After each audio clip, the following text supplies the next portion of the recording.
Salam alaikum again. So, Azul Flawan, bonsoir tout le monde, bonjour tout le monde. Donc je pense, Mohamed Ayman, you can start. به دونك عسلامة، مرحبا بكم الناس الكل في حلقة جديدة من السيري شوف لي اكسبيرت. دونك شفنا في الحلقة فايتة مع اندرويد اكسبيرت، حكينا على الاندرويد، حكينا على الرود ماب، كيفاش نجم تولي اكسبيرت، شنو هما النصايح وكل. دونك اليوم فرحانين برشا اللي معنا مستر عليان عبد النور من الجزائر، اشقائنا الجزائريين. دونك مرحبا بك، نورتنا برشا. جوجل كلاود اكسبيرت ان شاء الله باش نتعلموا برشا منه اليوم، وكيف ما العادة ما نوصيكمش على الأسئلة، نحبوا انتراكتيف السيشن هذيا. دونك الكلمة ليك مستر عبد النور، ومرحبا بكم مساكم. Shukran jazilan Mohamed Ayman. So, hello everyone again, and مرحبا بالجيران. أنا دوك تقول بلد واحد. أنا tout le temps داير سي سون فيزا. Donc الجزائر هي تونس، تونس هي الجزائر. So, hello again. So, first of all, صحة رمضانكم. And then, thank you for all what you are doing because you are a community, you are volunteering, you are giving your time, your energy for the community. So, thank you very much for that. That's why every time you need a speaker, I'm here, I'm available, of course, available in. So, it's like I will always put priority for the community because I understand your time commitment and all of that. So why thank you very much again. And second, just an advice. Next time you try to do an event, please do it on BV because in on BV you can record the session and you have more privileges, which means that in Google Meet, sadly, Meet the free version, you have limitation in number of attendees and you have limitation in controls itself. So you cannot, for example, record session and you cannot give a co-host, which means that you cannot control, for example, if there is a co-host, there will be someone who will approve or he will clean the session because maybe there will be people who come and get the link because the link is routable. You can't scrap the link. So there are many hackers that scrap the links, and when they scrap the link, they come and they attend and then they share bad stuff on the meeting. That's why it's a good idea to use BV platform, and it's free and it's exclusive for GDSE, GDG, and GDE. That's why next time, please create a BV that's better.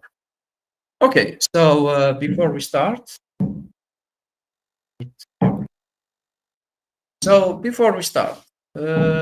small question. If we have, by the way, the session will be in English, in French, بالدرجة, since we are neighbors, so we can understand each other.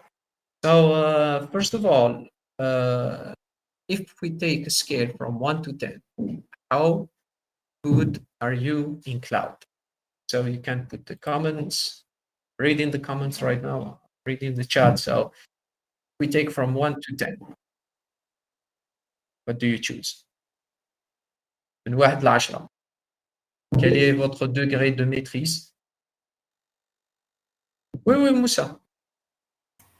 Well, I've never used Google Cloud before. I just used it to get some API keys for my app, so I don't know how to rate myself, you know. So I guess it's 0 or 1. That's good. There is always a beginning. We have a 5 here. So if I talk about myself, I was at your age. I was not even 0. I was -1. So everything has a starting point.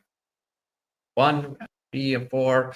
That's perfect. That's a good beginning because the cloud is just keyword that means a big network, big data, big resource.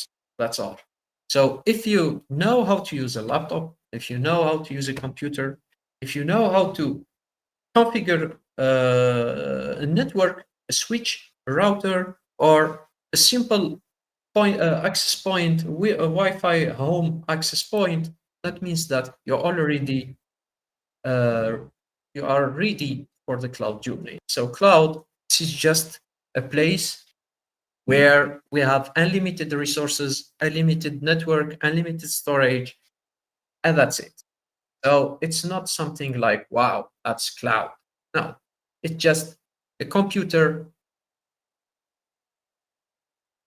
So of those computers have better calculation, better.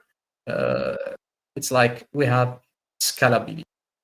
So before we begin, since you answered this question, so let me ask another question. How about AI? 1 to 10. 5, 6, 4, 4, 5. See, if you are good in AI, that means that's the most important thing right now. Why I'm saying this? Because AI 5 years ago, it was not something for everyone. It was something related to universities, high schools, and c'était un métier de PhD. C'était pas un métier professionnel. C'était, OK, je fais ma thèse de doctorat, donc qu'est-ce que je fais? Je vais utiliser de l'IA. Et l'IA, c'était beaucoup plus 100% théorique. Donc, qu'est-ce que faisaient les chercheurs? Ils essayaient toujours d'apporter quelque chose de nouveau pour les algorithmes qui existaient déjà. D'ailleurs, si vous allez dans n'importe quel tutoriel, vous allez trouver que les algorithmes de l'IA, c'est des algorithmes datant de 1980-1990, c'est des tests de recherche.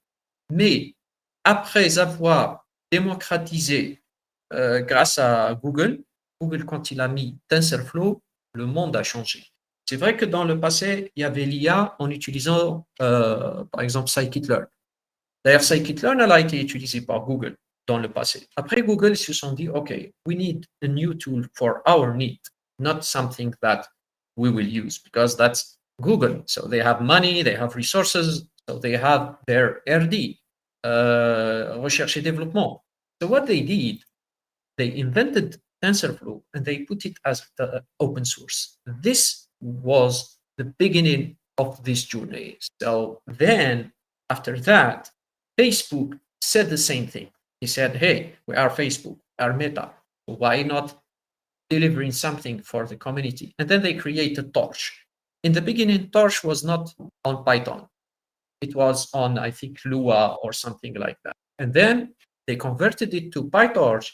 And then TensorFlow, they saw what PyTorch was doing, and then they said, okay, so let's switch from TensorFlow 1 to TensorFlow 2, where TensorFlow 2 is completely different from TensorFlow 1. TensorFlow 1, it was imperative, and now it became declarative. I think that you know the difference between declarative and imperative, right?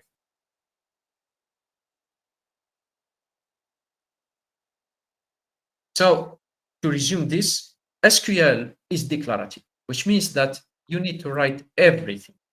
Impérative, la programmation impérative, par exemple, la boucle for.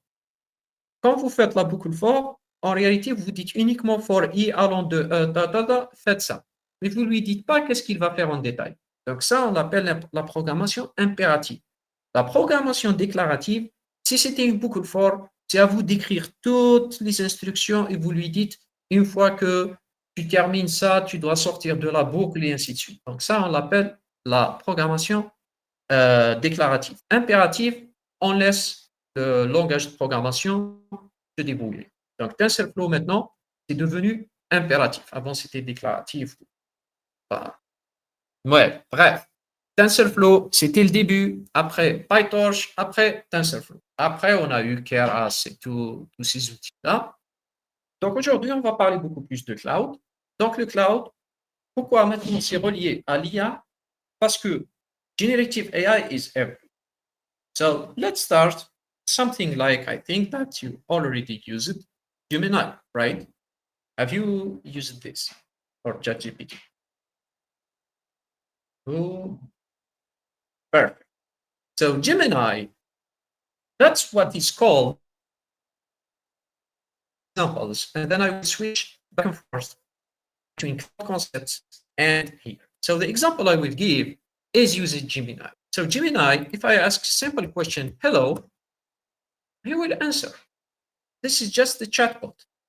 And this chatbot, it uses NLP, natural language processing, which I guess that you understand the meaning.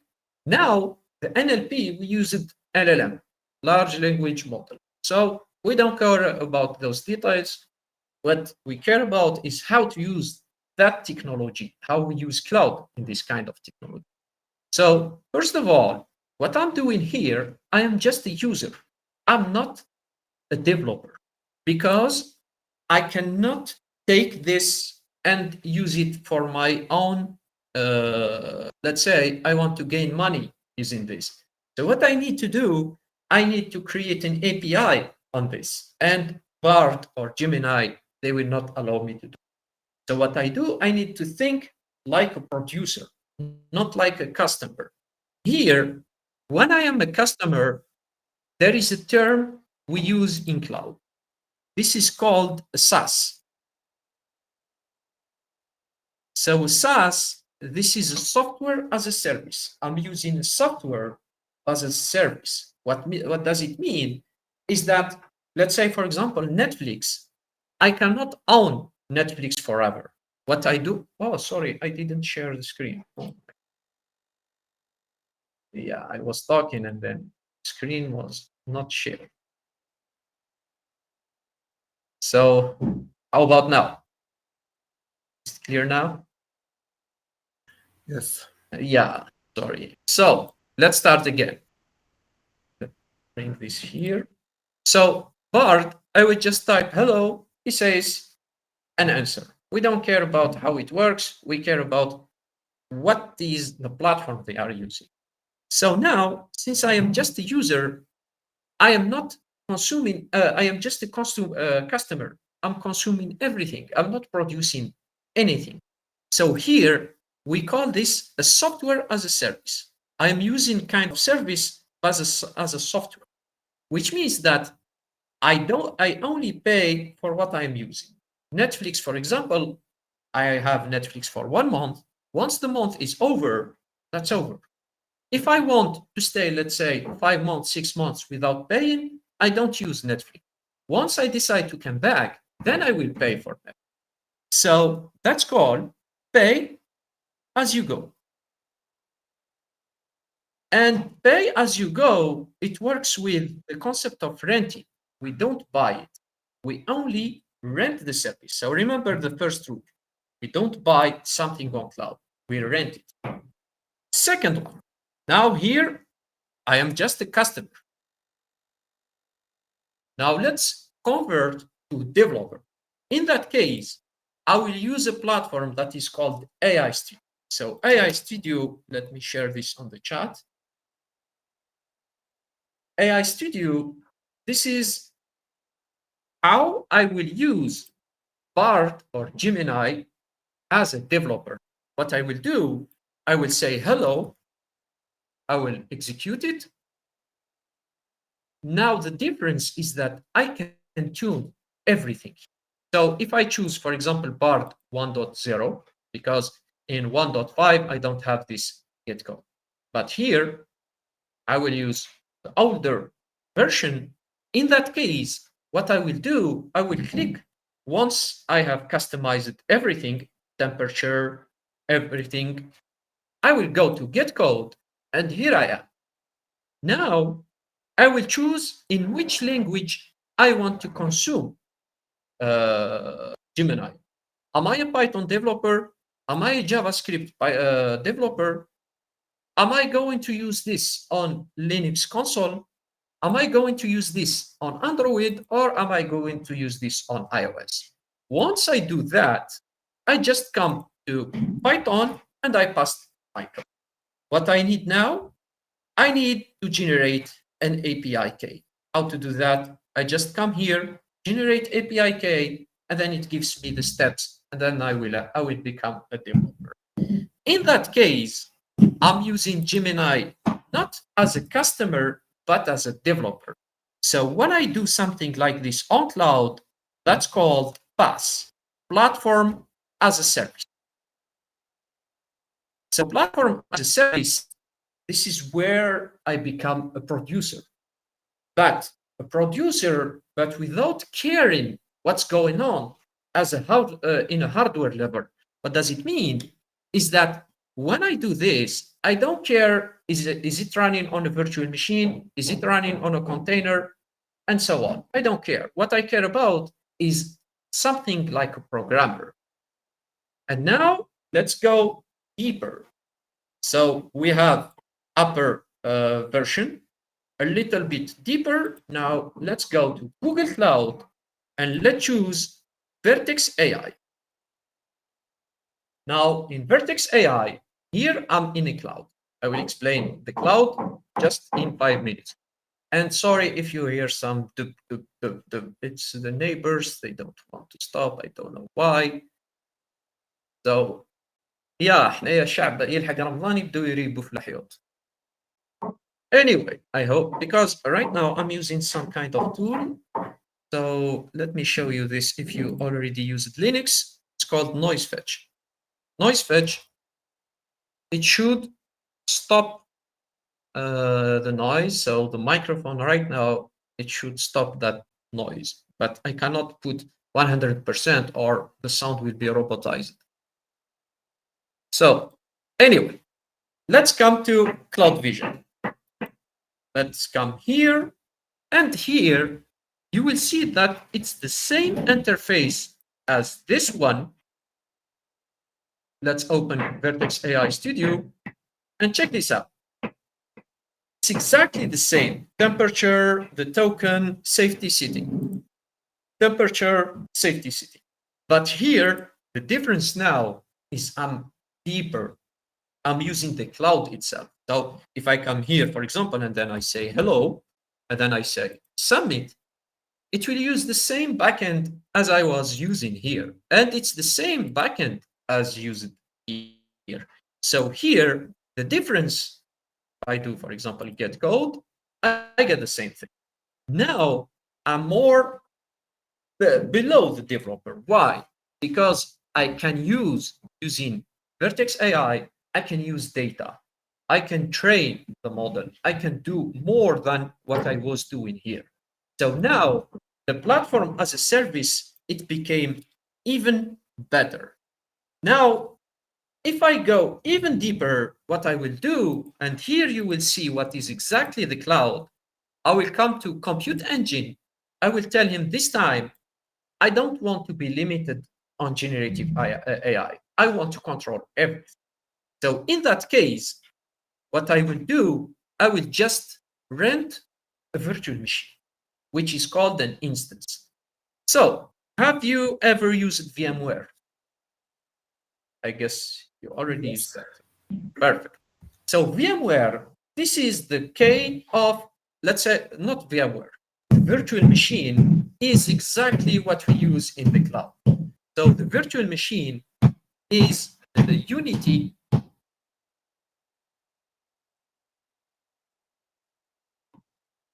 Just 1 minute.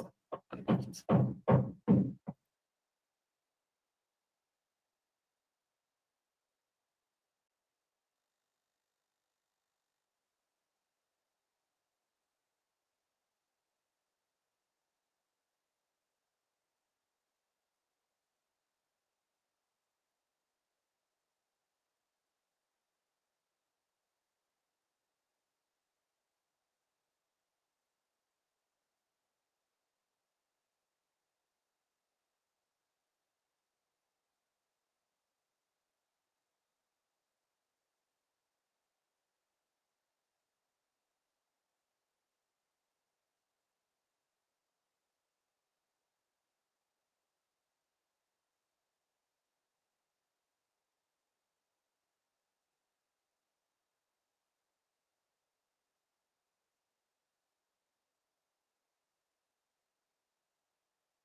Yeah, some people only understand using it. Anyway, so where we are. Okay.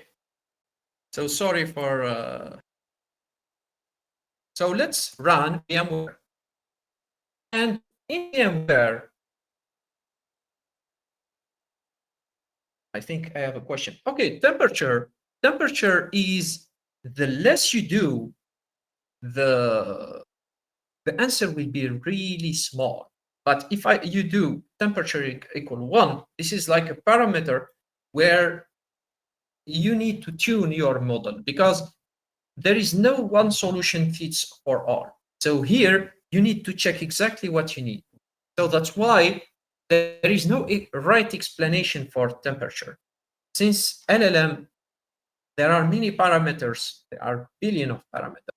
So what you do, you just tune this and then check exactly the answer you will need.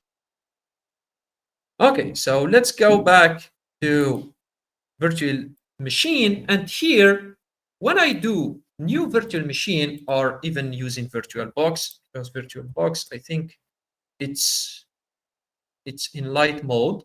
So here we are. As you can see on virtual machine, I am just creating virtual machines. That software that runs virtual machine like VMware and VirtualBox, that's called hypervisor. So this is the name, official name of those tools. So they are called hypervisor and hypervisor. So hypervisor, this is that software that allows me to create virtual machines. We have VMware, we have VirtualBox, we have Proxmox, we have vSphere and all that. vSphere, which is ESXi. So here, the problem is that I cannot open them all. Why? Because let's say, for example, if we take Kali, where is Kali? It has 8 giga of RAM. And on this machine, I have 32 giga of RAM, which means that I'm physically limited. So what I will do, I am obliged here, je suis obligé d'utiliser une seule machine virtuelle à cause des ressources. And the problem is even worse, is that the problem is not only with RAM, the problem is with CPU. Because with CPU, I am really limited. So I have 8 cores, which means that I can only use 4. I cannot use 8. So that's the first issue. So just 1 minute.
Sorry again. So, can we continue? Yes. Okay. So, I think that you already created virtual machine, right? Yes. Okay. So the problem, it's a physical problem. What does it mean? Is that if I have a virtual, let's say, for example, my laptop right now, what does it have? Qu'est-ce qu'il a? Il a 8 cœurs, donc 8 cores, and 32 gigabytes of RAM. The problem is that I am always limited with this physical limitation. What does it mean? Is that I cannot create more than this size of RAM because it's physical. And even worse, it's about CPU. So what I do, I will create another laptop. I have two choices here. Either I will je vais jeter ce laptop et je vais acheter un nouveau laptop et je vais dire, par exemple, je vais l'acheter avec 64 Go de RAM et, par exemple, 16 corps. Dans ce cas, qu'est-ce qui va se passer? J'aurai plus de ressources. Mais le problème qui se pose, mon ancien laptop, je l'ai jeté. Ou bien j'ai une autre astuce. I will take old one with 32 gigabytes. I will add another one with 32 gigabytes. In this case, those two, they will serve as what we call a pool. Parce que vous connaissez le mining. Quand on fait du mining, il y a ce qu'on appelle un pool. Ou bien, par exemple, quand vous jouez à un jeu, alors qu'est-ce que font les serveurs? Ils prennent, ils devinent votre connexion, donc ils font des pings. Par exemple, un jeu d'action qui est en ligne. Le problème qui se pose des jeux d'action, on a ce qu'on appelle latency. You know what does it mean? Latency. Okay, latency is what you get using ping. So if I do, for example, here, I think the ping will be horrible. Ping, you see this value. This value, what does it mean? It means that it goes to the server and then it comes back. See, it's the round trip. What does it mean? For example, 888, I'm here. And the server, Google DNS server is here. So when I do ping, when I go and I come back here, I get exactly 59 milliseconds. And this is what is called the latency. So the latency is the round trip. C'est ce voyage-là, aller-retour. Pas uniquement l'aller, c'est l'aller-retour. Le problème qui se pose quand vous jouez à des jeux en ligne, ceux qui ont une latency très faible, ce qui veut dire très rapide, ils vont jouer très bien. Le problème qui se pose, c'est les gens qui ont une latency énorme. Donc, qu'est-ce qui va se passer? Il se peut que le joueur, il joue. Pour lui, par exemple, il a déjà perdu la partie, mais il ne le sait pas encore. Pourquoi? Parce que la connexion pour lui, il y a encore un temps de réponse énorme. Alors, qu'est-ce que font les data centers ou bien les entreprises de jeux? Ils prennent des gens de la même région. Ils les regroupent avec des pools. Pourquoi? Pour que ceux qui ont une mauvaise connexion, ils jouent avec les gens qui ont une mauvaise connexion, et les gens qui ont une bonne connexion, ils vont jouer avec les gens qui ont une bonne connexion. Comme ça, pour qu'il n'y ait pas ce décalage-là. Vous voyez, vous avez compris l'objectif de latency. Everything is fine with latency because it's an important concept about cloud. Explain that in a few seconds, minutes. So what I do, so here I create a pool. So this pool, when I create now a virtual machine, je lui dis, tu me donnes une machine virtuelle, le problème qui se pose, je ne sais pas est-ce qu'il l'a créé ici ou bien ici. C'est ça l'objectif du cloud. Donc le cloud, it's pooling, resources pooling. Ça veut dire, on a 1 Tera de RAM, mais en réalité, ce n'est pas une seule barrette de 1 Tera. C'est plusieurs instances. Ces instances-là se partagent pour que j'aurai les meilleures ressources possibles. Donc, first concept of cloud is pay as you go. On a vu avec Netflix, par exemple, pay as you go. The second one is resource pooling. Ça veut dire quoi? Resource pooling, c'est que je ne sais pas exactement où. À condition, je peux lui dire où est-ce qu'il va mettre cette instance. Dans ce cas, quand est-ce que je lui dis clairement ça? Quand ces instances-là, elles sont séparées avec des data centers carrément. C'est-à-dire, on aura par exemple un data center en Tunisie et un data center en Algérie. Dans ce cas, je lui dis explicitement, tu me crées cette machine virtuelle en Tunisie ou bien tu me crées cette machine virtuelle en Algérie. Pourquoi? C'est à cause des restrictions légales. Alors, ça, les gens, ils le sous-estiment souvent. Il faut savoir une chose, quand vous créez quelque chose sur le cloud, you need to understand the legislation. Ça veut dire quoi? Par exemple, si vous avez décidé d'utiliser le cloud et que dans le cloud, vous allez utiliser des données médicales, est-ce que vous pouvez le faire?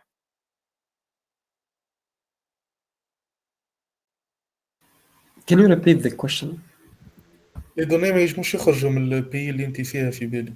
Voilà, les données médicales, c'est interdit يخرجوا من بلادهم.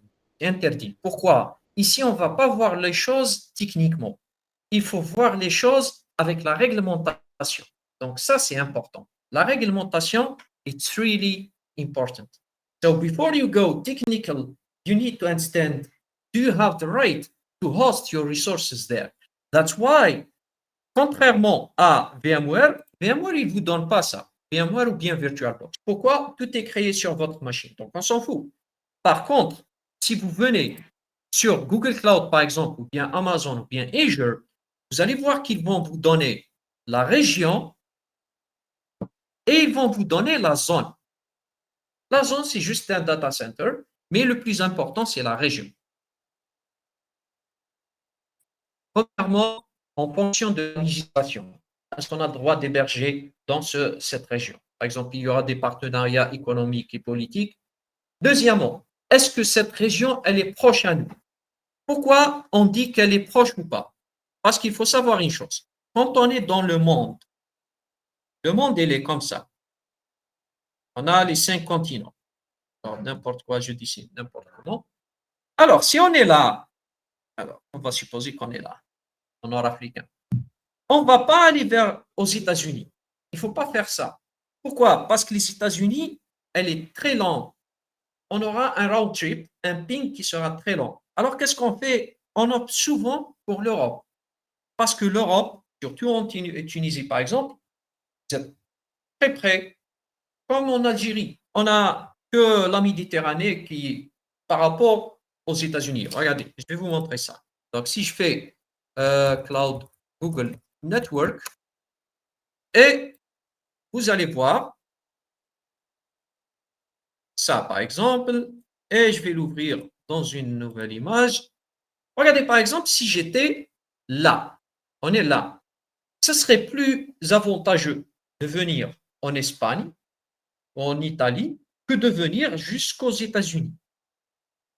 Donc, qu'est-ce qu'on fait? On choisit toujours la région la plus proche. Par exemple, quand je prends une photo sur Instagram et j'upload sur Instagram, qu'est-ce que fait Instagram? Il ne va pas directement l'envoyer aux États-Unis. Parce que pour lui, les États-Unis, c'est très loin. Alors, qu'est-ce qu'il fait? Il va l'envoyer en Europe. Plus pratique. Donc, ça, c'est important. Donc, regardez toujours ce qui est près de vous. Et cette notion, vous allez la faire dans les réseaux. Donc, les réseaux, ils font exprès de choisir le nœud le plus proche. Ils ne vont pas voir le nœud le plus loin, sauf si vous avez décidé de faire votre propre table de routage. Donc, ça, il faut le connaître dans les réseaux. Ça s'appelle Routing Table. Routing Table, c'est à vous de créer le routage. C'est pour ça que les gens ils font Cisco et tout, mais ça, vous pouvez très bien le faire avec Linux, il n'y a pas de problème. C'est à vous de lui montrer comment le paquet va partir. Donc ça, c'est parmi les raisons, c'est parmi les particularités du cloud. Donc le cloud, on a resource pooling, il faut prendre en considération latency et les ressources, elles se font pay as you go. Ça veut dire quoi? Regardez par exemple cette machine virtuelle. Elle a E2, c'est une 2 vCPU, 4 Go de RAM. Ça coûte $25 le mois. Mais il ne faut pas voir la valeur en mois. Il faut voir la valeur en heure. Toujours dire ça. Donc, je paye $0,03. Alors, qu'est-ce que je vais faire? Ici, soit je vais prendre cette machine-là et je vais la louer 2 heures. Donc, 2 heures, ça va me coûter $0,06. Donc, 1 heure, c'est 0,03. Donc, 2 heures, c'est 0,06. Soit je vais doubler de ressources. Donc, je vais prendre la même machine. Donc, c'est une 2 vCPU. On va venir ici. On va essayer avec ça. C'est mieux. Donc, 2 vCPU, 8 Go de RAM, 0,07. Alors, qu'est-ce que je vais faire? Je vais doubler. Je vais avoir 4 vCPU, 16 Go de RAM. Donc, on a 0,07. Ça deviendra 0,014. 0,14, pardon. C'est quoi ce concept? Dans le cloud, c'est à vous de choisir. C'est soit doubler, par exemple, vous avez un budget. Un budget, on va dire, de $1. $1, c'est à vous de choisir. Soit tu crées une machine virtuelle très puissante, mais تستعملها أقل وقت. أو تشري ou bien تكري plusieurs machines virtuelles qui ont moins de puissance, mais تكريها pour plus de temps. Vous avez compris maintenant ce concept. Qui n'a pas compris ça?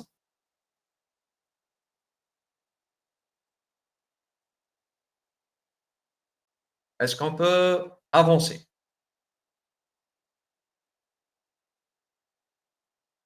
Très bien.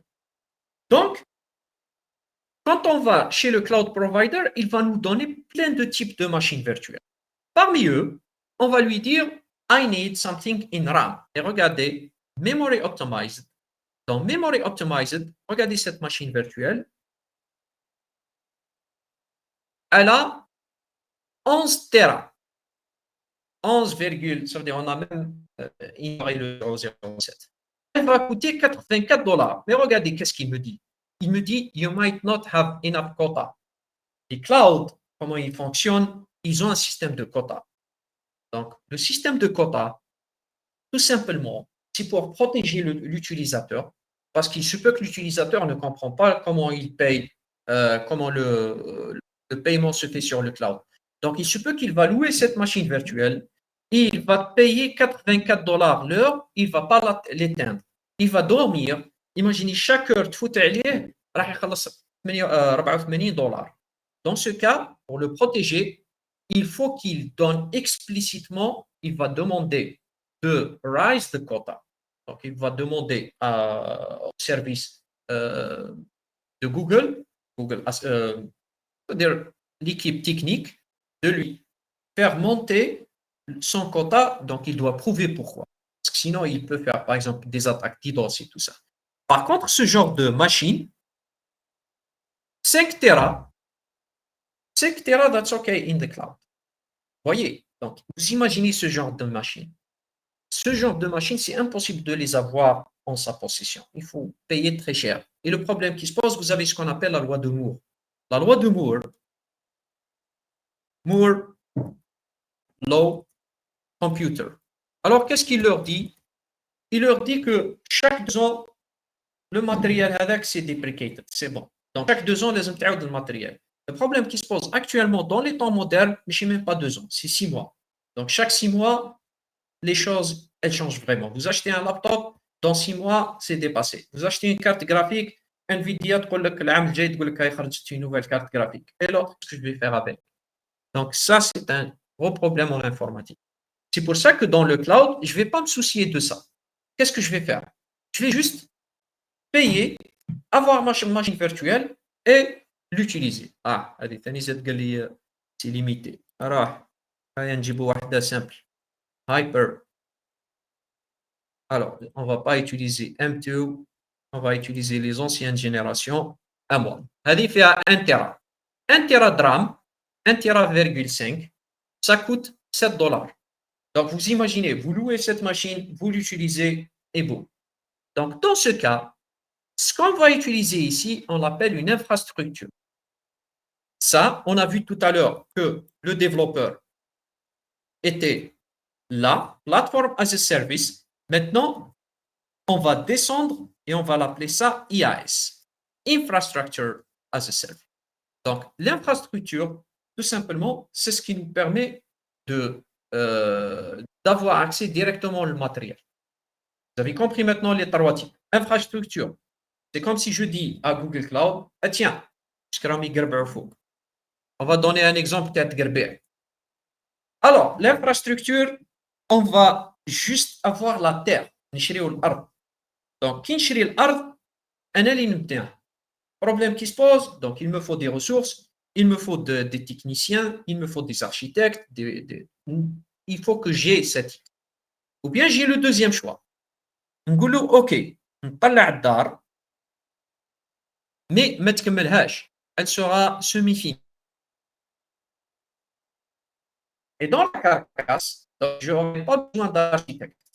Je vais directement commencer à peindre et à décorer ma maison. Donc, dans ce cas, c'est Platform as a Service. Donc, j'aurai besoin que de designers et de peintriers. Donc, c'est beaucoup plus quelque chose de haut niveau. Low level, je l'ai déjà fait. Ou bien, SaaS, Software as a Service, je vais commencer à louer cette maison. Ça veut dire, l'IG, la maison, il a wajda. Il a le meuble, il a tout. Qu'est-ce qu'il va faire? Il va juste l'occuper pour une journée, 2 journées, 1 mois, tout dépend. On بعد SaaS, dans ce cas, حاب يكري دار بالدراهم، حاب يكري 2 étages بالدراهم، حاب يكري 3 étages, et ainsi de suite. Vous avez compris maintenant ce concept? Any question? Perfect. Now, how does this وش جاب الاي لهنايا؟ Tout simplement, هنايا qu'est-ce que je vais faire cette fois? Je vais lui dire I want virtual machine using GPUs. Ça veut dire cette fois, je ne vais pas utiliser des machines normales. Je vais utiliser des GPUs. GPUs, regardez qu'est-ce qui va se passer. Vous voyez cette machine-là, cette carte graphique, la H100. Regardez, elle coûte combien? Donc, NVIDIA H100. Donc, elle est déjà dans l'historique. Regardez, elle coûte combien? Elle coûte 43 000 $. Et le problème qui se pose, 43 000 $, ce n'est pas uniquement la carte graphique. Donc, il faut penser au système de refroidissement parce qu'elle va consommer beaucoup de ressources. Donc, il faut penser à l'électricité. Il ne faut pas que vous coupez l'électricité quand elle fonctionne. Donc, il faut penser à tout ça. Par contre, dans le cloud, qu'est-ce que je vais faire? Je vais juste la louer le temps que je travaille. Et elle coûte 88 $ l'heure. Comme je vous ai dit, ne regardez pas le mois. Pourquoi? Parce que le cloud, on ne va pas louer cette machine et aller dormir et la laisser fonctionner 24 heures sur 24. Le concept du cloud, il faut que vous gérez exactement ce que vous voulez. Donc, cette machine, si vous voulez qu'elle fonctionne 24 heures sur 24, donc le cloud n'est pas fait pour vous. Si vous voulez quelque chose qui marche 24 heures sur 24, il faut aller sur ce qu'on appelle un VPS. Alors, je vais expliquer ça. Donc, les offres, vous allez toujours trouver sur Internet VPS et vous allez trouver un IaaS. VPS et IaaS, la différence qu'il y a entre les deux, c'est la couche réseau. Pourquoi? Parce que l'IaaS, il va vous donner la machine virtuelle, mais il va vous donner aussi l'accès au réseau. Regardez, par exemple, si je viens ici, je n'aurai pas uniquement Compute Engine, mais j'aurai ce qu'on appelle VPC. VPC, c'est pour dire Virtual Private Cloud. C'est cloud privé. Donc, ici, vous pouvez gérer les adresses IP, vous pouvez créer des pare-feux, vous pouvez créer ce que vous voulez. Donc, un VPC plus machine virtuelle, ça veut dire IaaS. Par contre, un VPS, Virtual Private Server, il va vous donner uniquement la machine virtuelle. C'est comme si, pas comme uniquement cette machine virtuelle, mais il ne vous a pas donné l'accès à network. Donc, ça, c'est la différence majeure. Et un VPS, ça va vous coûter moins cher que le cloud. Parce que le cloud, il faut savoir gérer son argent. Maintenant, si vous voulez faire quelque chose qui va marcher 24 heures sur 24, dans ce cas, soit vous allez créer une machine virtuelle selon vos besoins. Donc, vous savez exactement qu'il ne faut pas créer une machine virtuelle très puissante, mais une machine virtuelle simple. Par exemple, celle-là, je l'utilise personnellement et ce n'est pas une machine performante. C'est une simple machine qui a E2 Medium. Donc, E2 Medium, donc tout simplement, j'ai 8 Go de RAM et 4 vCPU. Donc, elle ne me coûte pas vraiment cher. Par contre, si vous voulez quelque chose de flexible, vous allez utiliser ce qu'on appelle serverless. Alors, serverless, contrairement à un IAS, donc tu peux tout supprimer et refaire tout à zéro. Un IAS, c'est une machine virtuelle, plus réseau.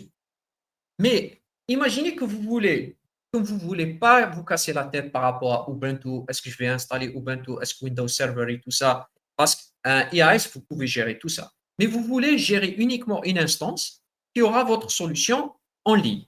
Dans ce cas, vous allez utiliser la solution serverless. Serverless, vous allez voir qu'il y a ce suffixe-là, less. C'est comme s'il n'y en a pas, comme s'il me cache serveur.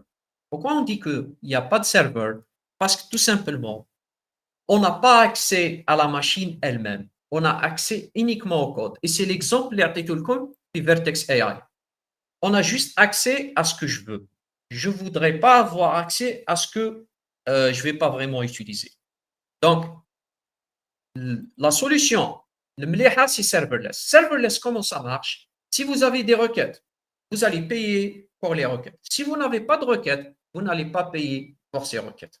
Donc, راح تمشي selon l'utilisation. Et c'est pour ça que le cloud مبني, on a vu pay as you go, et on a vu pooling, et on a la troisième, la plus importante, c'est scalability. Mais scalability, c'est une arme à double tranchant. Ça veut dire quoi? Imaginez que vous n'avez pas fixé votre quota. Vous vous êtes dit, OK, je vais utiliser une solution qui va viser tout le monde. Ça, c'est pas bien. Pourquoi?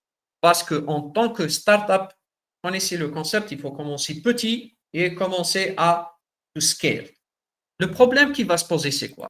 C'est que si je reviens ici à Compute Engine et que j'ai loué une machine, par exemple, je vais créer une instance. Vous allez voir qu'est-ce qui va se passer.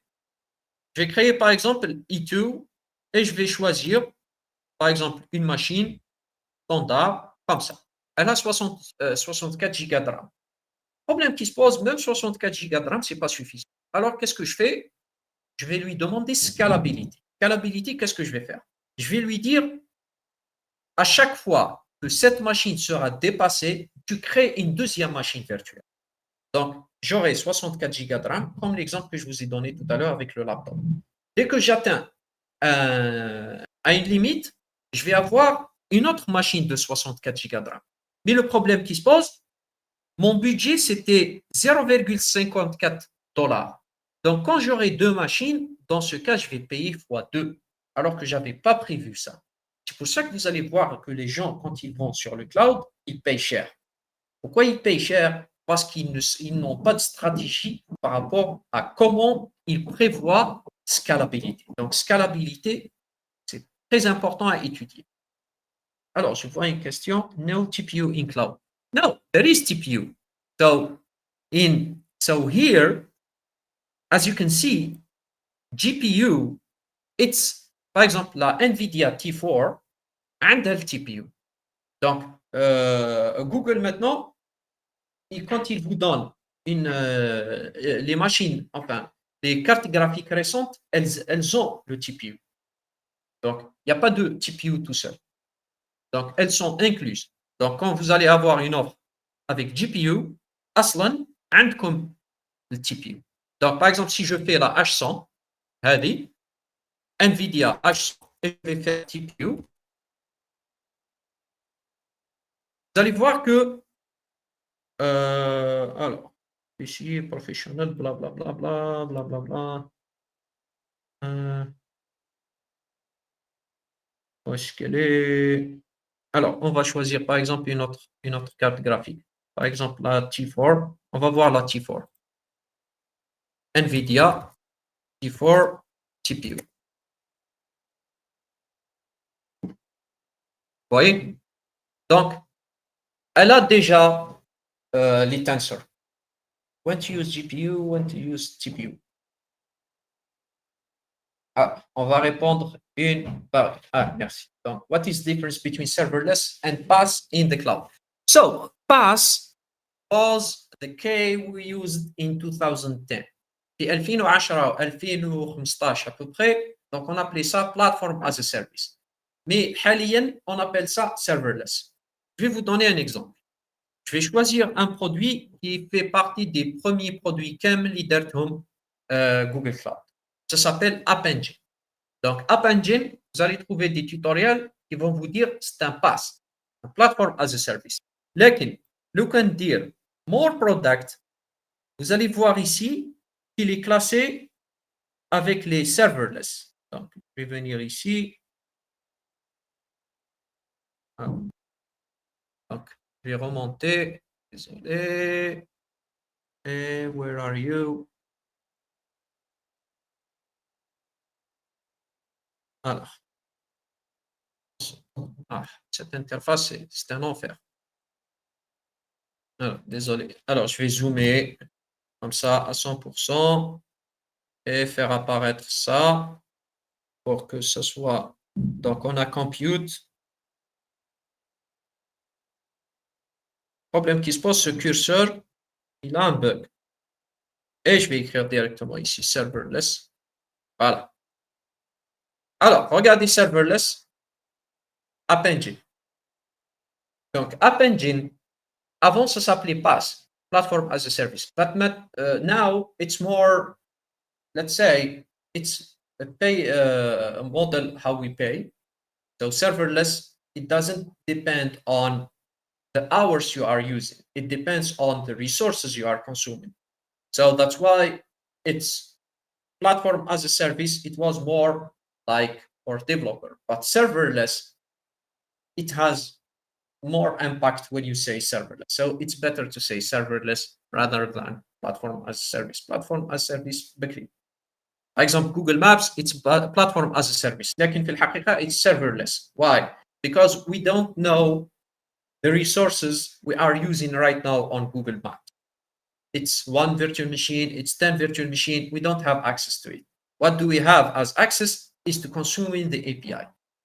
That's why we call it serverless. When to use TPU, when to use GPU. So TPU, this is more, it's a concept that was made with TensorFlow. So the GPU, this is made to calculate the vector. And the tensor are vector themselves. So the GPU, this is more oriented for graphics. It's optimized for graphics. But TPU, it is optimized for AI, even if we can parallelize, because we have what we call dedicated hardware.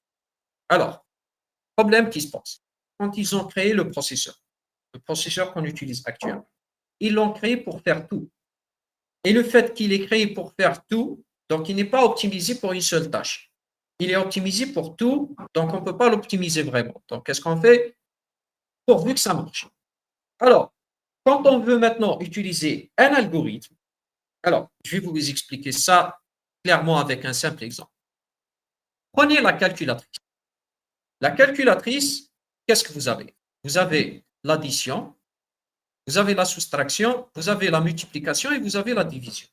Le problème qui se pose, si on utilise ça dans un processeur, on est obligé de faire une interruption ici.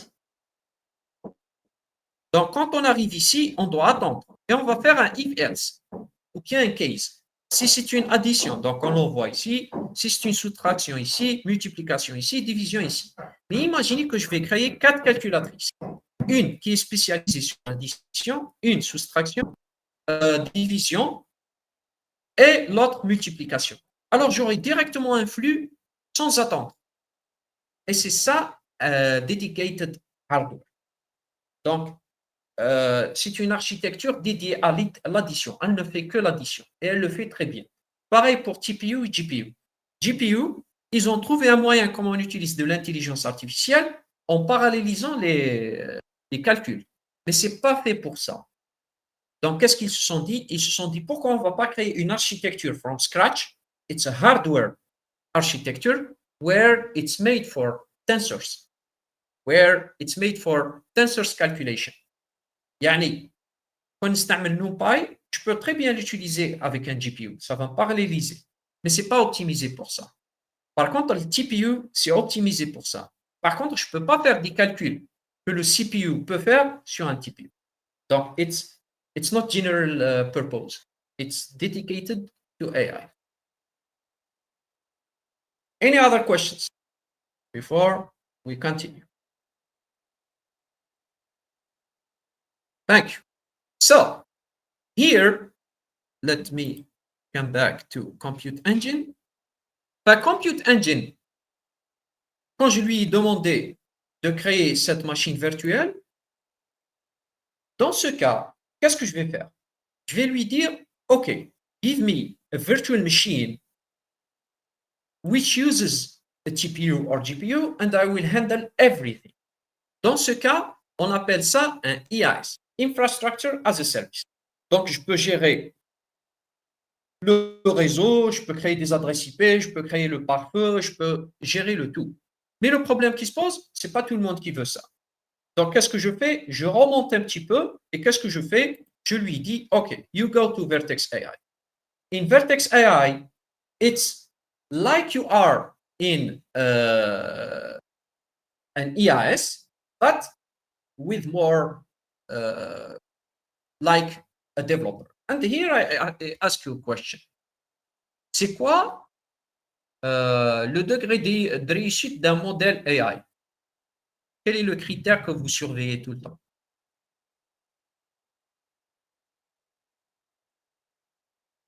Quel est le critère qui vous intéresse pour dire que cette IA est performante et celle-là non? Accuracy.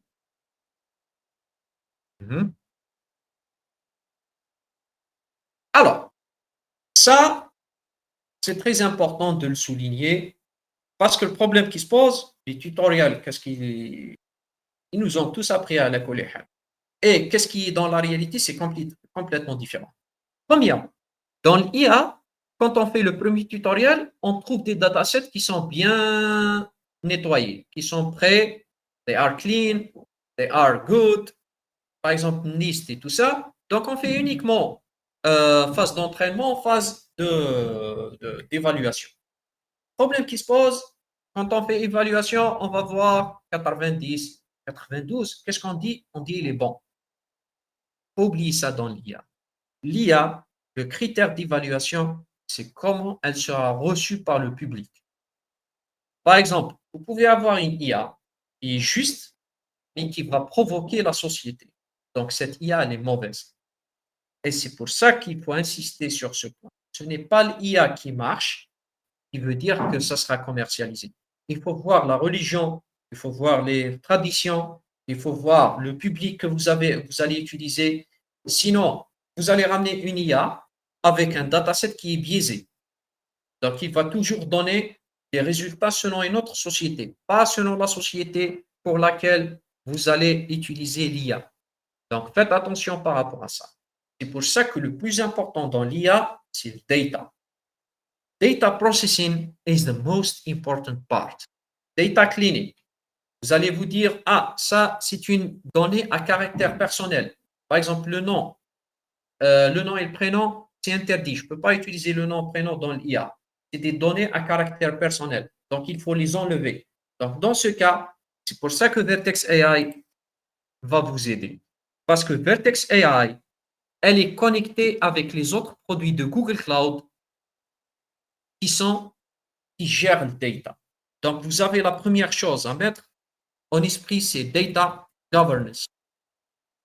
Data governance, c'est tout simplement cet ensemble d'étapes qui vous permet de voir est-ce que vous avez le droit de traiter les données ou pas. Si vous avez le droit de traiter, quelles sont les données à traiter et où est-ce que vous allez les traiter? Par exemple, les données en Tunisie, on ne peut pas les traiter en Algérie. Les données en Algérie, on ne peut pas les traiter en Tunisie parce qu'il y a la souveraineté numérique. Donc ça, il faut faire attention.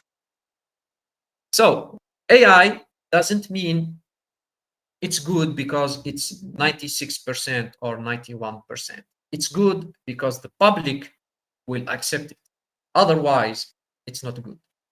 And data, you need to get good data. And this is the most important part. If you have good data, you will have a good AI. If you have bad data, you will have a bad AI. So since we saw what is platform as a service, infrastructure as a service, and software as a service, I give you a simple example. Imaginez, je pense que vous avez tous utilisé Python, right?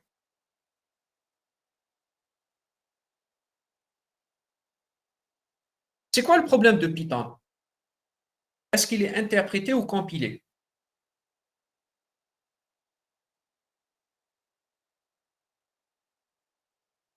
Et c'est quoi le problème de interpréter?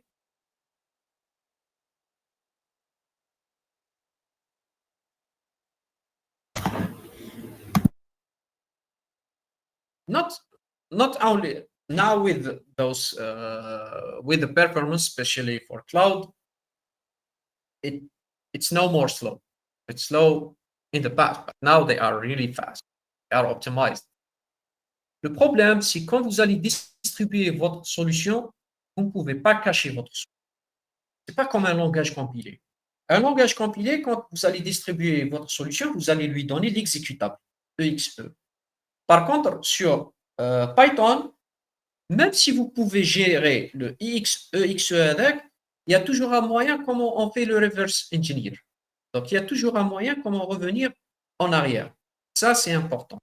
C'est pour ça que maintenant, vous avez une solution en tant que développeur Python ou bien Node.js, il faut toujours penser à SaaS, Software as a Service, direct. Donc, vous allez lui héberger la solution et lui, il va l'utiliser avec un navigateur ou bien avec une application mobile, Android ou iOS. Mais l'essentiel, ne lui donnez pas le code source. Le code source, il sera hébergé et lui, il va la consommer avec un navigateur. C'est pour ça que le SaaS, actuellement, c'est le business model qui réussit et qui marche très bien. Premièrement, il ne va pas payer à vie, il va la payer avec une souscription. Vous allez trouver que le monde maintenant, il marche avec des souscriptions. Il n'y a personne qui vend des logiciels. Même VMware, avant c'était une version perpétuelle, maintenant c'est avec des souscriptions. Parce qu'avec la souscription, vous pouvez toujours avoir votre client. Par contre, si vous lui vendez la solution, il va partir, il ne va plus revenir. Ça, c'est important. Donc, quand vous allez utiliser Python, pensez toujours à rendre votre code comme un SaaS. Il faut savoir l'héberger. Parce que si vous lui donnez le code source, il va l'avoir. Et bien sûr, il y a une solution à ça.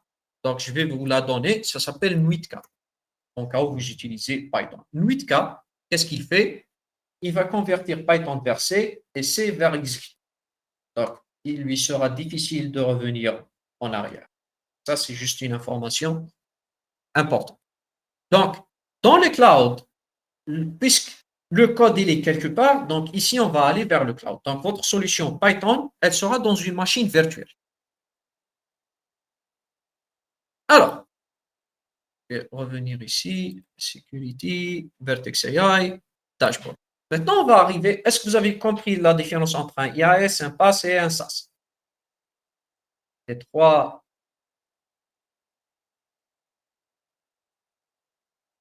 Très bien. Maintenant, donc on a que finalement, à la fin, c'est une machine virtuelle, un TPU ou un GPU. Maintenant, si vous voulez ne pas utiliser ça, that's fine. Vous venez à Vertex AI. Si vous voyez que Vertex AI est complexe, OK. Vous allez vers la couche la plus supérieure, qui est Google AI Studio. Si vous voulez juste un SaaS, vous allez directement vers Bard. Ou bien maintenant, ça s'appelle Gemini. Maintenant, on va voir pourquoi Generative AI, c'est très, on va dire que c'est pour ça que la plupart des développeurs, ils ont eu peur. Je vais vous donner un simple exemple. Je vais venir à modèle Garden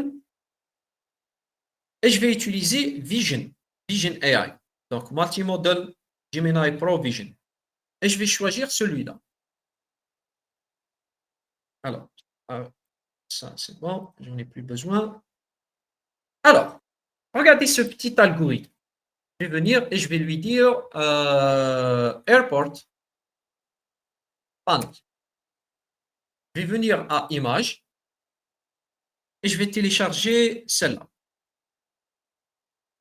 Celle-là, normalement, elle n'a pas de Save Image. On va l'appeler Port. Alors, on a tous l'habitude de voir ça. Je vais insérer le média et je lui dis What does contain? What does it contain? Je vais faire Submit. Et là, elle va me dire This image contains departure board for the following information. Time, destination. Donc, ça, c'est un simple text extraction. Alors, temperature, comme la question tout à l'heure, si je fais 0 et je fais Submit, la réponse, elle n'est pas détaillée. Par contre, si je fais temperature et je mets 1, donc ici, j'aurai plus de... Donc, dans ce cas, il n'y a pas de problème. Alors, regardez ce que je vais faire. Which departure is the earliest? Et je vais vous détailler ça et vous dire pourquoi les développeurs ont eu peur. Et regardez qu'est-ce qu'elle a fait.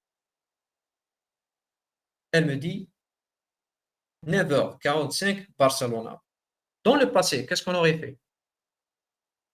Il peut m'expliquer qu'est-ce qu'on aurait fait si c'était dans le passé. C'était la programmation conventionnelle.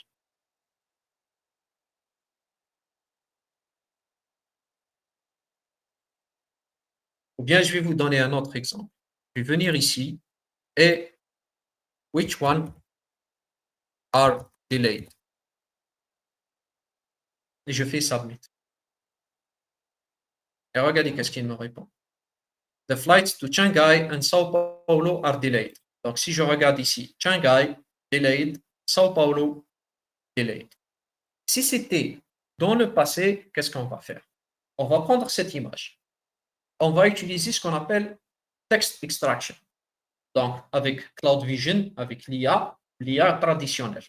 On va mettre cette image et on va convertir cette image vers le texte. Après, qu'est-ce qu'on va faire? On va aller vers MySQL, la base de données, et on va créer des tables. On va créer la table qui s'appelle, par exemple, Departure. Dans la table Departure, on va écrire Time, Destination, Flight, Gate, Remark. Une fois qu'on a terminé ça, on va aller vers Python, ou bien PHP ou Node.js. Et on va écrire un code. Là, on va écrire une requête SQL. Là, on va lui dire, par exemple, select from where, où est-ce qu'il est? Remark égale delayed. Donc, c'est ce qu'on aurait fait dans le SQL. Donc, tout ce travail maintenant, il se fait avec une seule ligne de code. Il suffit de lui envoyer la photo, lui poser la question, et elle va générer la réponse. Et on n'aura pas besoin de lui recréer une autre requête SQL. Je vais lui poser la question de tout à l'heure, delayed and earlier. C'est-à-dire, je vais même combiner d'une manière aléatoire. Et j'aurai des réponses. Vous voyez? Alors que si c'était de la programmation, je suis obligé de reprogrammer ma solution. Et peut-être que j'aurai même besoin de nouveaux attributs sur SQL, sur ma table de MySQL. Donc, je dois refaire mon schéma. Est-ce que vous voyez la différence maintenant? Vous voyez l'intérêt de Generative AI?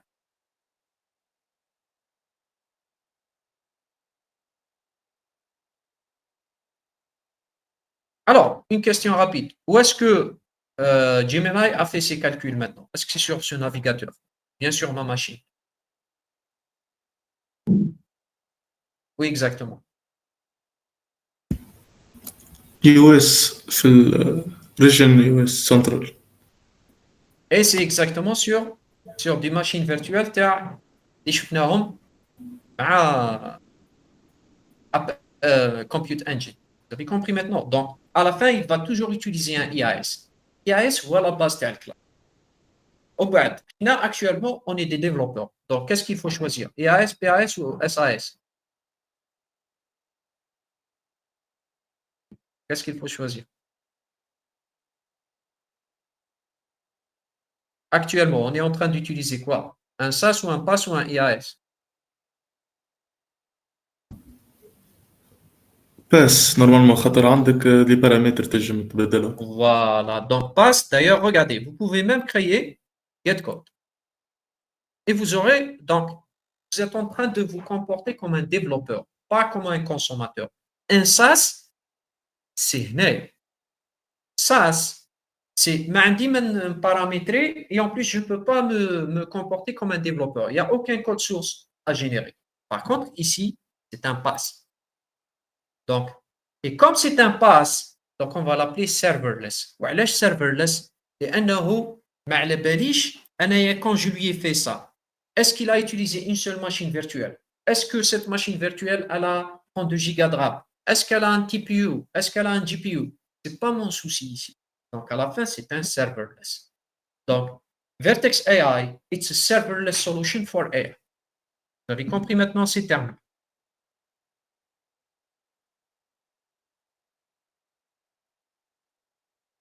Très bien. Alors, la dernière démo qu'on va faire, c'est sur VS Code. Regardez le fameux VS Code. Il suffit d'installer une extension qui s'appelle Duet AI. Duet AI, donc on appelle ça Cloud Code. Et regardez qu'est-ce que je peux faire. Je vais lui demander une question simple.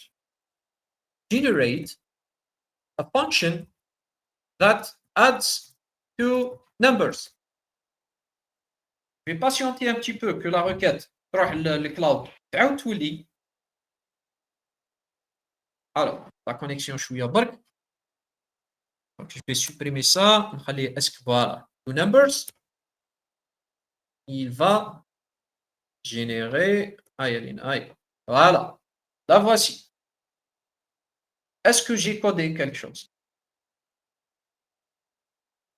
Non, j'ai rien codé.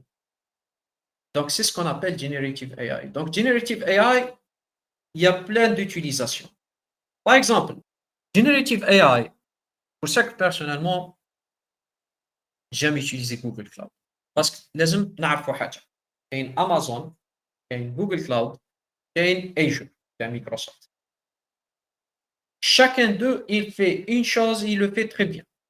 C'est vrai que les trois font tous la même chose. Ça لازم تكون une distinction. Google Cloud, c'est l'IA, direct. Donc, tous les produits sont reliés avec l'IA.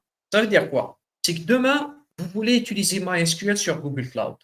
Donc, au lieu de lui dire select from where, donc vous allez entendre dire le service marketing, par exemple, de Google Cloud, ils vont vous dire you can now use generative AI with Cloud SQL. وش حاب يقول؟ باللي au lieu de lui dire select from where, cette fois, on va lui parler comme un humain. Donne-moi les résultats. Par exemple, donne-moi les 5 meilleurs. De lui dire ça, qu'est-ce qu'il va faire? Il va traiter comme select from where, order by, donc toutes ces requêtes de SQL. Vous avez compris maintenant. Amazon AWS, il est très connu parce qu'il était parmi les premiers. Donc, quand il a lancé sa solution EC2, la machine virtuelle, Google Cloud n'était pas encore là. Et Azure, il est là à cause de Active Directory. Donc, Active Directory, c'est ce qui permet de gérer des parcs informatiques. Active Directory, il est très bien. Il est installé avec Windows Server. Donc, dans le cloud, on a tous besoin de Active Directory. Même si Google Cloud, il a ça, c'est ce qu'on appelle IAM. Donc, Cloud IAM, vous allez même trouver des gens sur Internet, dans le profil, vous allez trouver que son job, c'est un Cloud IAM. Cloud IAM, c'est Identity Access Management. Donc, vous allez lui donner des accès selon les rôles. C'est-à-dire, un directeur, il n'aura pas les mêmes rôles qu'un informaticien. Parce que l'informaticien, il va créer des machines virtuelles. Et un directeur, peut-être qu'il aura besoin d'autre chose. Là, je continue. Voilà. Donc ça, vous allez donner des permissions à vos ressources. Ça, c'est IAM. Donc ça, c'est la distinction entre Google Cloud, Azure et AWS. Alors, avec VS Code maintenant, vous pouvez très bien faire ça. Et la meilleure, c'est que même si vous arrivez à trouver un code qui est bizarre, vous lui faites comme ça. Vous cliquez sur le bouton droit, Duet AI, explain this. Et je pense que vous connaissez ça avec GitHub Autopilot ou bien Copilot. Et vous allez voir qu'il va vous expliquer ça. Donc, à la fin, qu'est-ce qu'il a utilisé ici? C'est vrai que ça s'appelle Duet AI, mais c'est quoi le produit que Google utilise ici?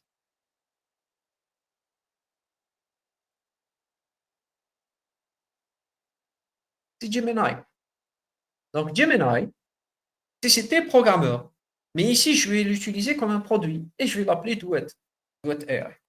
Mais à la fin, tout ça, il va aller vers le cloud, il va l'utiliser, il va revenir avec une réponse. C'est pour ça que actuellement, le cloud, pourquoi il est utile? Parce qu'on a besoin de peu de connexions, juste pour envoyer les requêtes et les réponses, mais les ressources et les calculs, ils sont faits dans le cloud. Ils ne sont pas faits sur ma machine.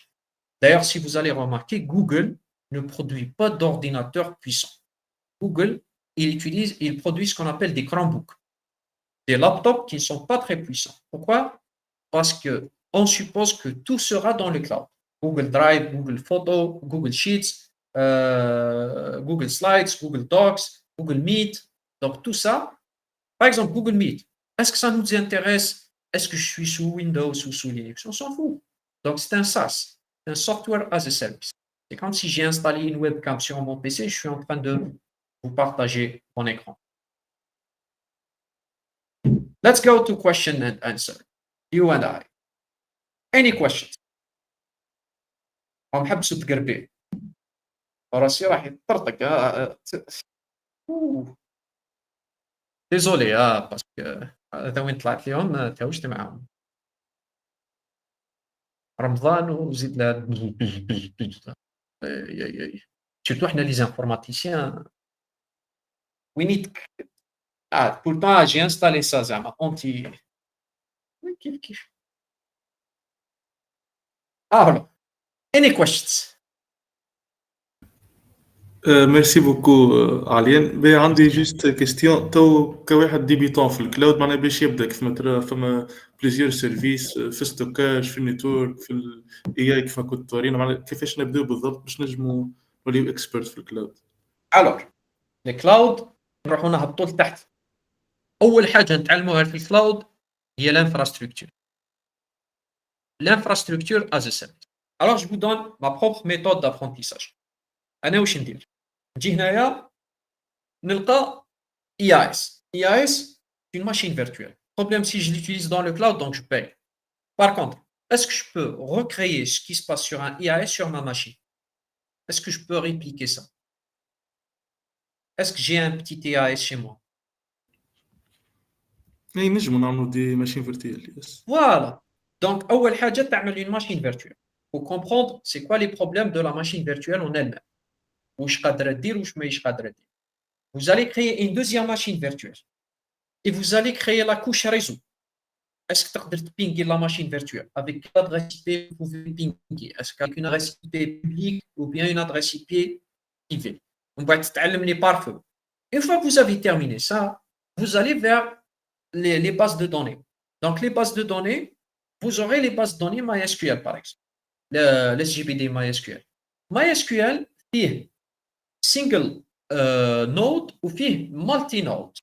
Ça veut dire c'est les bases de données qu'on appelle les bases de données réparties.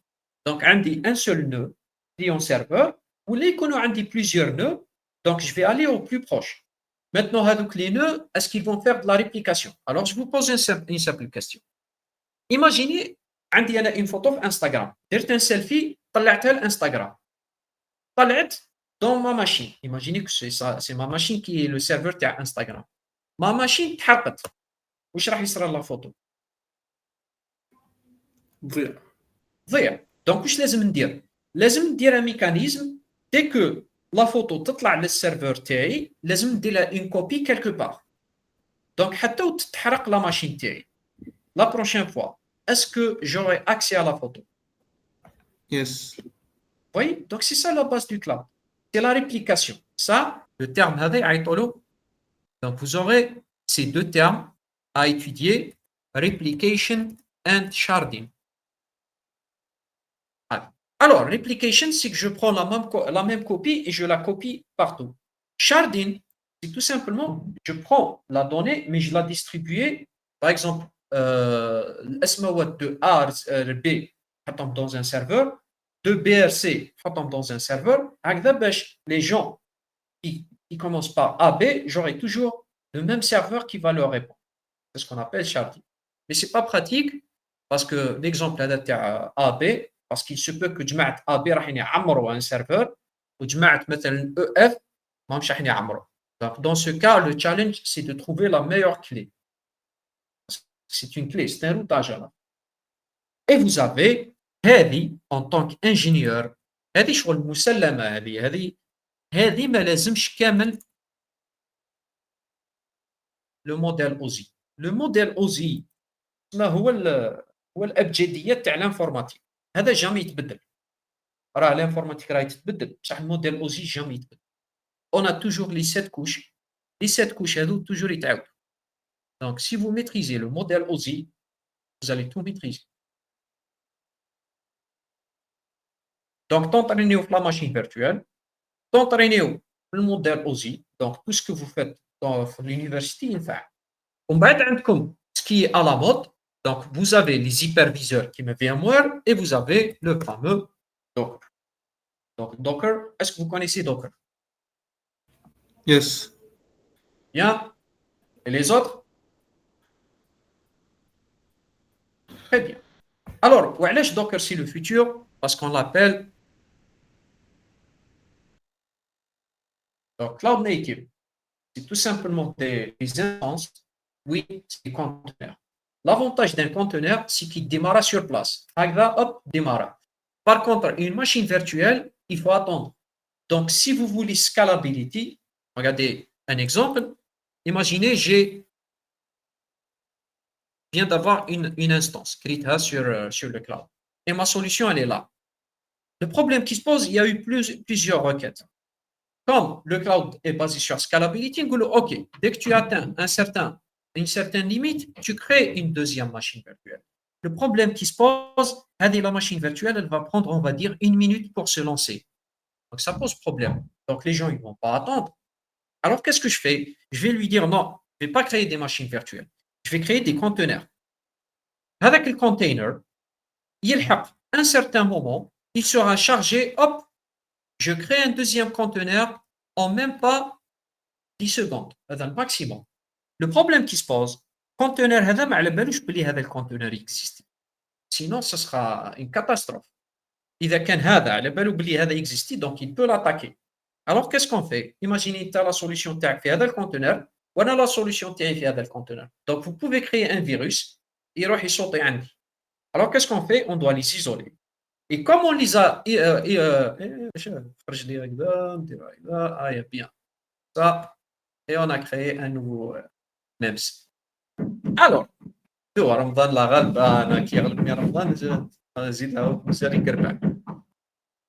Alors, donc, quel est le مشكل? هذو les containers, comme je viens de les créer d'une manière isolée, je dois créer quelqu'un يقعد يعس عليهم. شكون هذه la personne اللي تعس عليهم هنايا? C'est ce qu'on appelle Kubernetes. Donc, Kubernetes, خدمته هو العساس. يقعد ويبدا يشوف par exemple هذا الكونتينر يبدا يتعمر. هذا الكونتينر يبدا يقول له help me please. I cannot handle this anymore. Qu'est-ce qu'il fait? Il lui dit wait, let me check where I can create you. لأنه هذا الدوزيام, il ne va pas le créer au hasard. C'est comme il fait.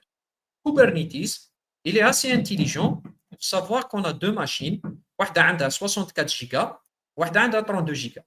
Imaginez que j'ai créé un conteneur ici. Où le conteneur هذا بدأ يتعمر. هذا الconteneur, il a pris 2 gigas. Où est-ce qu'il va le créer? Est-ce qu'il va le créer dans A ou dans B? Dans B. وعلاه؟ أكثر ستوكاج فما.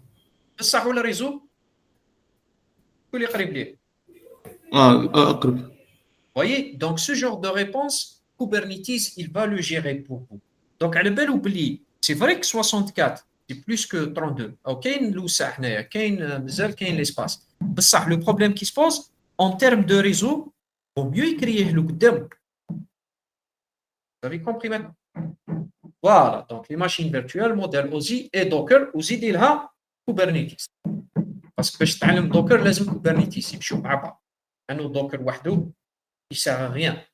Donc il lui faut quelqu'un qui va gérer le Docker lui. Et c'est ce qu'on appelle Cloud Native.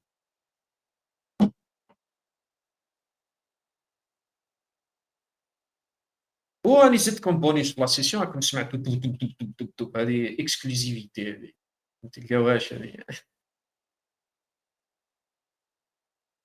Alors, other questions.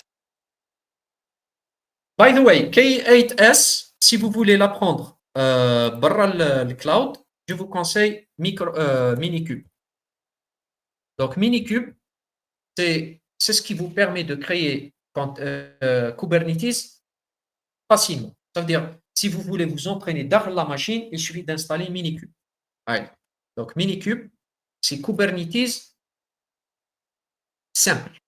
C'est-à-dire, it doesn't scale well, but it's good for training, for home lab. Donc, il a habité dire un home lab, vous pouvez créer avec Minikube. Ou Minikube, regardez que ça marche avec VirtualBox, ça marche avec Docker. C'est-à-dire, mais le cache Docker, il va démarrer VirtualBox, il va marcher avec Hyper-V qui est celui de Windows, KVM c'est celui de Linux. Il marche aussi avec VMware. Ou bien sûr, Minikube, c'est la version open source.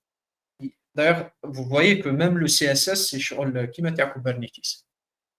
D'ailleurs, qui est installé au G-Cloud. G-Cloud, c'est comment interagir avec Google Cloud en utilisant la console. C'est la SDK. Si je fais G-Cloud component list, et je vais faire grep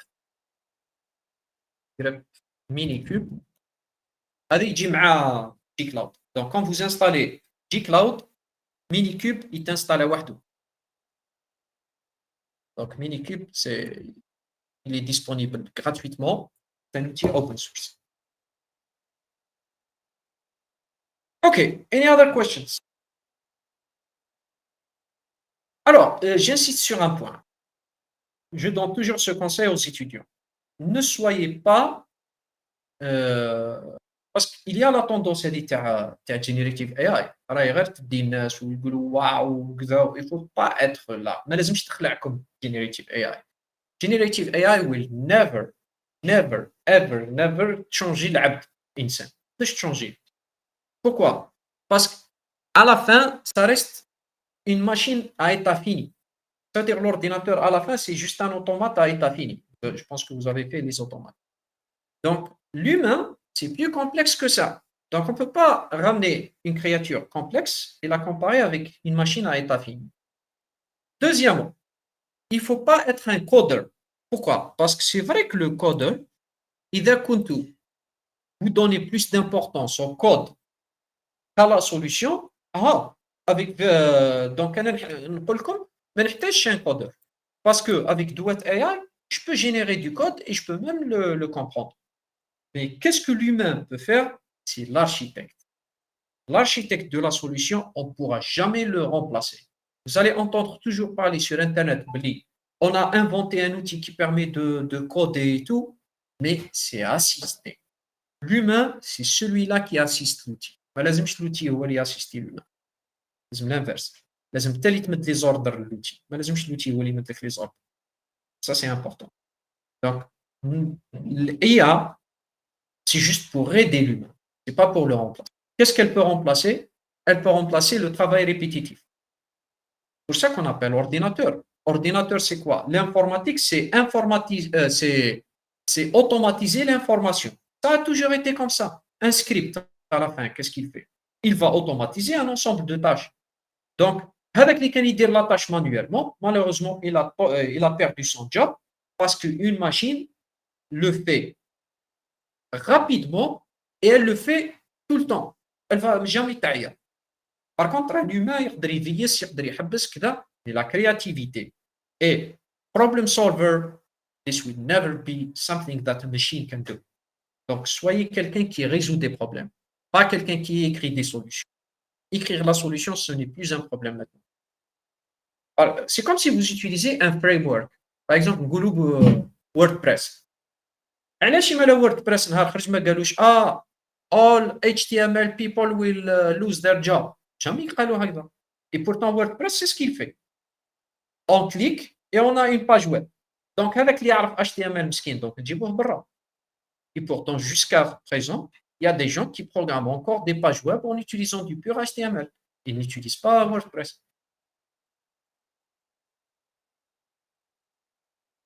Any other questions?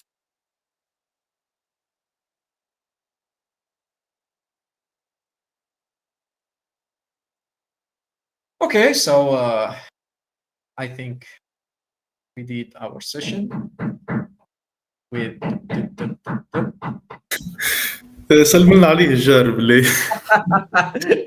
هذاك نقولوا راك خرجت لايف، راك لا عادي العالميه ونسنا. والله دخل العالميه اليوم.